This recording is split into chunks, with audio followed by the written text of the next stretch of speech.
Well, joining us to discuss the IDF strategy in the region, as well as the situation in Israel and in Yemen, is Brigadier General Yossi Kuperwasser, the head of research at IDSF and the former head of research, the research division, of the IDF's Intelligence Corps.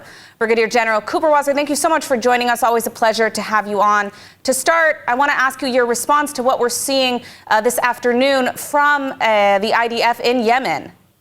Well, good afternoon. And what we're seeing is an effort by Israel to send a clear message to the Yemenites and through them to the rest of the people of the Middle East, and including Iran, that any attempt to hit strategic targets in Israel or any target is going to be very costly. And the fact that we carried out the second attack in Yemen means that we really mean business. And this is in the context of a wider approach of Israel of applying pressure in the different arenas that we are engaged with. And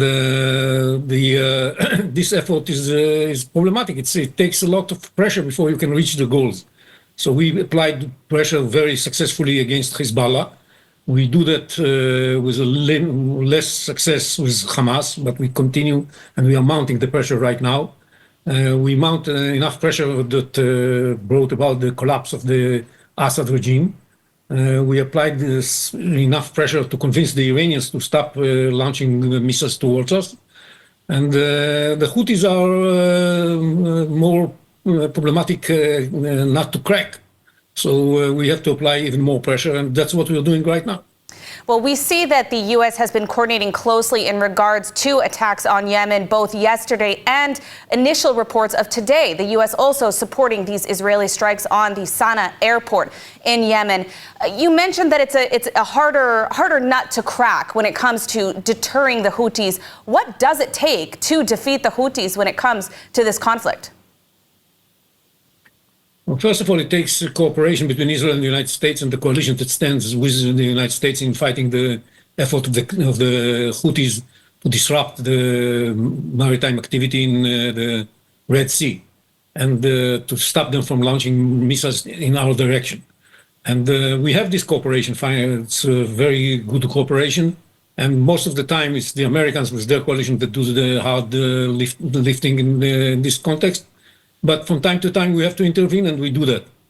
And on top of that, I think what needs to be seen is some cooperation also from the Yemenite legal regime in Yemen and from the Arabs that are also playing a role in this context. Maybe the Saudis and the United Arab Emirates are going to join in supporting this effort.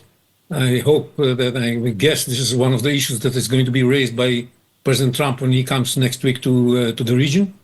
And joint effort in this respect may cause more damage to the Yemenites to the point that they might consider changing their policy. They are paying a very heavy price right now. Absolutely. Well, the IDF did carry out strikes in at least 4 places in the past day: Syria, Yemen, Lebanon, and Gaza.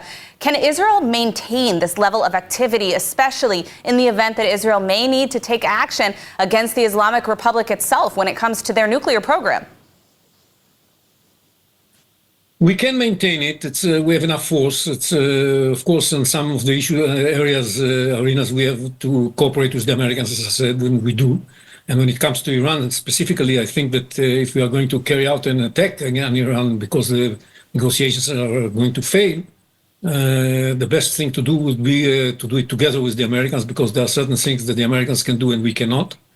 And but we have enough force to maintain fighting on all these arenas simultaneously. The ground forces are necessary in certain arenas, not in all of them. We don't use ground forces in Yemen, for example. We don't use ground forces vis-a-vis Iran.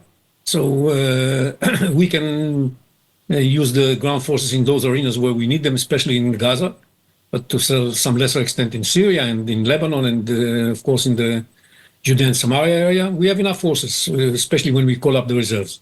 All right, well, we'll be following this story closely. Unfortunately, we are out of time today, but I want to thank you, Brigadier General Yossi Kuperwasser, for your insights today.